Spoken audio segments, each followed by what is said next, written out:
Hello everyone, and welcome to the first newsletter of 2025, the 90th year of the college. And our theme this year is Pilgrims of Hope. This theme is taken from Pope Francis, who reminds us that hope is an active virtue that makes good things happen and never disappoints.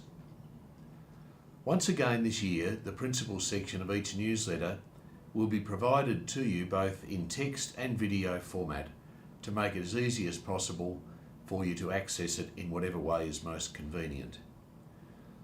Last Tuesday, the college hosted staff from other Geelong Region Catholic secondary schools for Mass in our gymnasium. This is a lovely tradition, and it was great to have Father Jim Clark, old collegian and parish priest of St Mary of the Angels, to say Mass for us.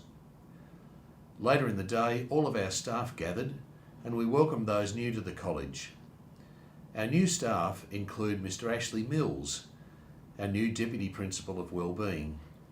Ash provided an introduction and some of his background in the Deputy Principal section of this newsletter. The day that students return is perhaps my favourite school day of the year. The energy and the enthusiasm and positivity that students bring is infectious, and the school really becomes alive as they arrive. Our grounds and maintenance staff have worked hard over the break to ensure that teaching areas and all of our grounds are in excellent condition. Students are encouraged and expected to appreciate, respect and maintain their work and recreation spaces. Over the last week, there have been lots of gatherings, including year level and sub-school assemblies, the opening Mass at Westcourt, the Waterford Awards ceremony, and the Mount Sion and Westcourt Awards ceremony. At the latter, we were delighted to welcome back as guest of honour Darcy Allen from the class of 2008. Darcy is an academic economist, an author, media commentator and associate professor at RMIT University, and he had some tremendous advice for our aspiring students. Work continues on our Arts and Technology precinct. We expect that the new building will be handed over in Term 2, at which time the current Arts and Technology rooms in B block and office and teaching space in the east end of the admin block will be taken over by the builders.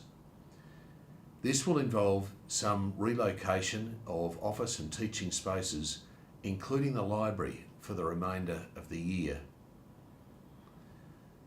The college has had a long-term commitment to sustainability over the last decade, and much of the low-hanging fruit during this time has been addressed, including the addition of solar panels and changes to our waste management.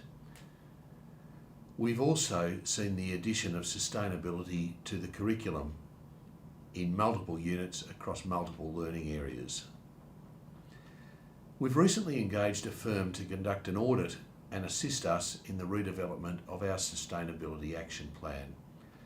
And I'm really hopeful and confident that this will provide a renewed impetus for the next phase of ensuring that St Joseph's sustainability continues to be as good as we can possibly make it.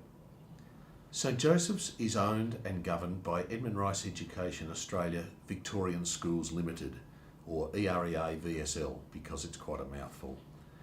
The School Advisory Council is appointed by EREA VSL to provide advice to the principal and leadership team.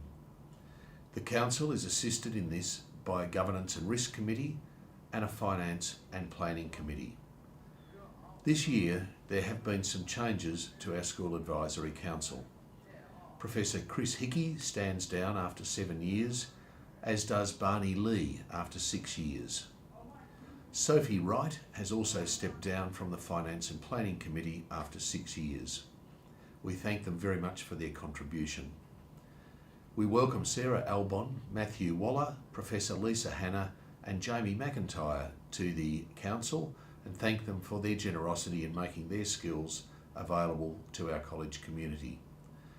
Members of the Advisory Council in 2025 are Shona Eland, Tim Bradley, Ben Fernando, Andrea Kelly, Anna Sullivan, Jeremy Crawford, Paul Closey, Matt Waller, Sarah Albon, Jamie McIntyre and Professor Linda Hanna, with Lisa Pope and Ash Mills joining from the staff. Our Finance and Planning Committee is made up of Andrea Kelly, Steve Riccardi and Jamie McIntyre, with Andrew Dowd, Lisa Pope and Ash Mills from the staff, and our Governance and Risk Committee comprises Matthew Waller and Anna Sullivan, along with staff members Andrew Dowd, Ash Mills, Sharon Ross and Paul Robertson. When I met with our new Year 7 students on their first day, I asked them to adopt "be kind" as the underlying principle for everything they do at St Joseph's. I referenced a poem by Samuel Britton. I thought you might like it.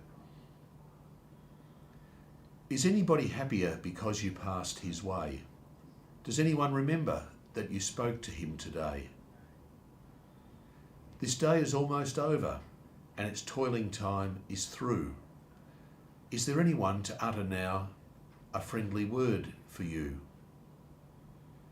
Can you say tonight in passing, with the days that slipped so fast, that you helped a single person of the many that you passed? Is a single heart rejoicing over what you did or said? Does one whose hopes were fading now with courage look ahead? Did you waste the day or lose it?